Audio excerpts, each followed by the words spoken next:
I think, Yeah. Supreme, why don't you look up diplomacy, Policy. which I think Would go a little further. which is gonna tie you in as well. Yeah. Diplomacy. Diplomacy. The science which treats of the relations of interest and nations with nations. Negotiation or intercourse between nations through their representatives. The rules, customs, and privileges of representatives at foreign courts. But when we read, are you writing down keywords there or not? Can I shoot that one again? Because if you reread the first two things right at the beginning, Yeah. talk about treaty, treats, and what was the other thing? Diplomacy. The science which treats... Science, which is sense, right? Common sense, go on. Which treats of the relations and interests of nations with nations. It says treats though, right? Did you say? Treats, or treats. So basically treats as science, or deals with that science. Treaties, right? No, this is treats. I Treats. know, but I'm saying- Oh, with treats of the relations. Because when Taj makes mention of who's treating, Yeah. he's talking about the aspect of treaty intercourse. Negotiations. Yeah. Convention. Right, so go on, so read it again now without me breaking down, sorry. Okay. Diplomacy. The science which treats of the relations and interests of nations with nations. Negotiation or intercourse between nations through their representatives. The rules, customs, and privileges of representatives at foreign courts.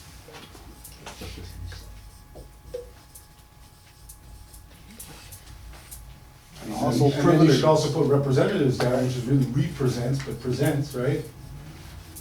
But I think what we, when you see a lot of these, a lot of the way that they construe, what diplomatic immunity means, I think what we have, in our mundane sense, we see this as being sort of the latitude that is allowed people who are in other countries to sort of have a sort of a, like a little bit of a protection around them while they are intercoursing in other lands. Right. And then, so then what you have is you have a quid pro quo, which is like, okay, you do unto me here in your land as I'll do unto your brothers Right. over there. Right. And that's where this whole thing has sort of developed from, which was that, you could, developed out of that. But then what we've realized is that it has become perverted into something else, right? Where you're sort of part of you paid into some organization that then allows you this stuff. Everyone's in the fraud there. Right. Last question. Studying to discharge a credit card debt in which the contract has expired. May you please inform us on how the credit card loans process is done after signing a contract?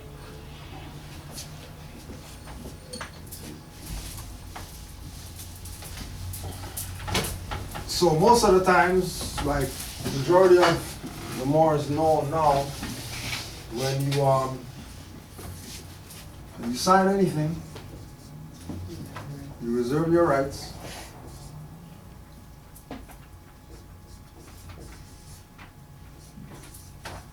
You reserve your rights.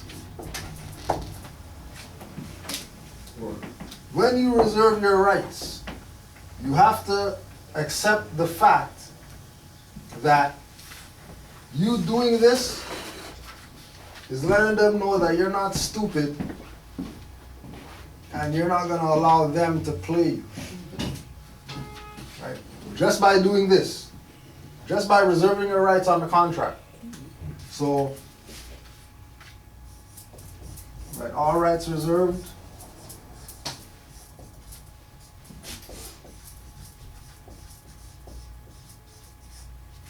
Right, all rights reserved. You could also put down The, sole agent. If you put down you're the sole agent of whatever strawman, it exempts you. Now, So agent of the strawman or ex-rel. Okay. Sole agent. now the thing with agent is that if you're an agent, It exempts you from the strawman. Extradition. you're actually responsible. Now you're responsible. If you're agent, right? So. Well, let's we would get the say- definition of agent. Yeah. you're the agent of the straw man. You own that straw man. That's So a then, corporation. who authorized you to be the agent? It's just like a police officer, he's the agent of the government, right? Okay. That's why you can't get the police officer. But he has authorization from who? He has the office, right? So, we would say Just, authorized representative, right? But majority of the time, we don't even go there, just because we did this. Just because we did this, authorized, all rights reserved, they know that we're speaking from a position of authority. Right? Because somebody stateless isn't gonna do this. Right? So when you say all rights reserved on any contract, and then you put your signature over that, or the signature over that, you're saying that you're authorized to speak with regard to matters involving this. So now, if we're talking about a loan or something, so they have the contract for the loan, and then they say, oh, you want a loan for 5,000, 10,000, 50,000, whatever like that. Well, you know, sign here, give us your social security number, social, for us, social insurance number. So put that in the computer, pull up your credit bureau, and then decide whether you get something or not, depending on what's on your credit bureau. The issue is that that's not your credit bureau. That's their bookkeeping system. In their bookkeeping system, if you look up a book called Modern Money Mechanics. Modern Money Mechanics is a book that the IRS put out. Modern Money Mechanics is a book that the IRS put out, letting people know how money works in that system that they have, banks and whatever else, right?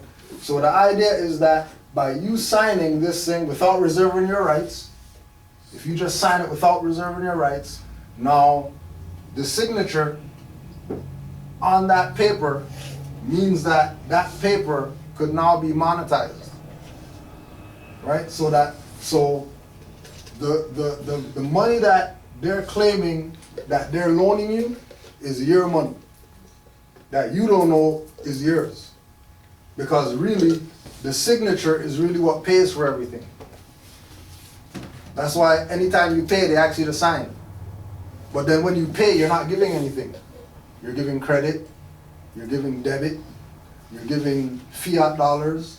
You're never getting gold, silver, or whatever like that. So anything that you give is worth zero. So then how are you paying for everything? With your signature. Sign it. Really and truly, that's how it's working. You're paying for everything with your signature. Because of the lack of detox and us being so dumbed down, they have been doing this system with nobody saying anything, nobody questioning anything. Everybody's going with it. You go to the bank, fill out this thing, give it in, then you get stuff in your account. And then you go to the mortgage company, and then they give you stuff for a house, and then you go there and you get, and then this thing's been going on of them accepting the signature on a document and then monetizing the document and telling people that they gave them something, that because we're a bank we gave them, because we're a mortgage company we gave, because we're whoever we gave it, when it didn't come from them. And it never passes through your hands. Right? And it never passes through your Right. hands. No, they And never had that. and Push up a button. for as long as we've been for as long as we've been alive, they've been in debt.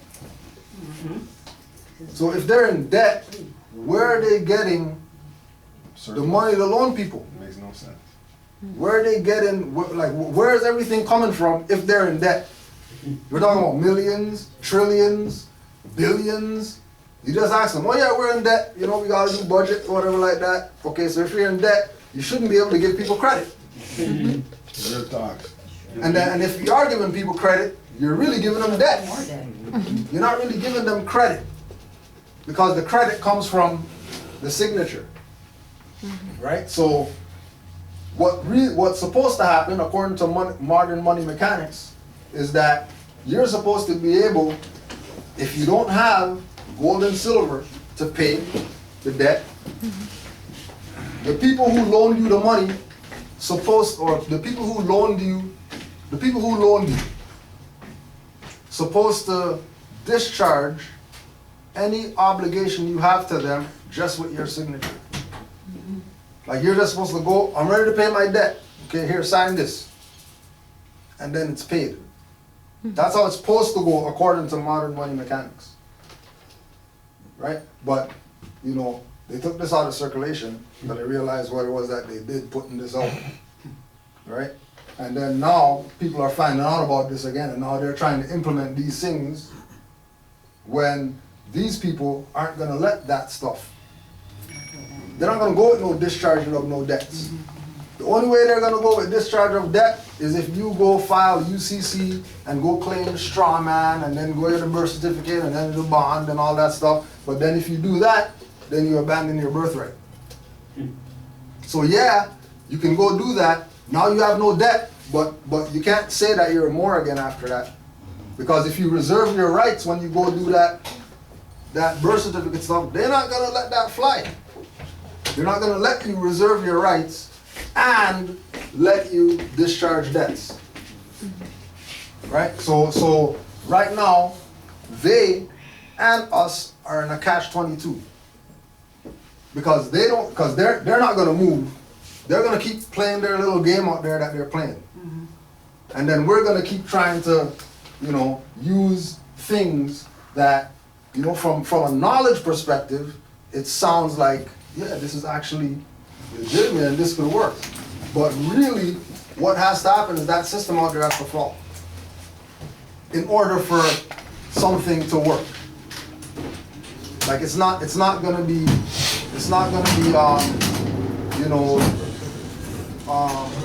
these people who've been criminal for so long, all of a sudden they're gonna start doing right and good and stuff because, you know, we're holding them to a certain standard. They're not doing no good around here. These people are demons.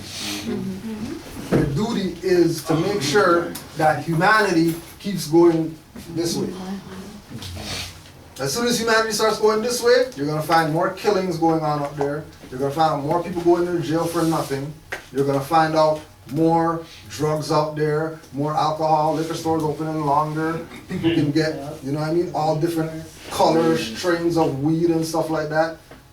Like, they can, there's so many avenues that they have to get people to, oh, let's just go down here and start going in some other direction where you're not supposed to be going. Right? And, you know, it's a hard reality to face. It's a hard reality to face. But, you know, when we talk about discharging credit card debt and things like that, that's really that's late. Right? Because shouldn't have got the debt in the first place. Like, you shouldn't have went for the credit card in the first place. Because we, especially people who are older, know when credit cards came out, first thing parents say, don't get a credit card. Don't get that thing. You want money? Go work or whatever, and then save up, and then whatever you save up, spend that. Don't go get no loans. Don't go get anything that these people are giving. I know my parents told me don't get no credit cards when we start going to college or whatever, and the guy's standing there with the thing. We get 50,000 right now or whatever. Let's get this guy's coming to the school on bikes. New shoes. You know what I mean? Everything new. Everything new, right? New cars, you know what I mean? On credit. On credit. On credit. Right? On credit. It's not yours.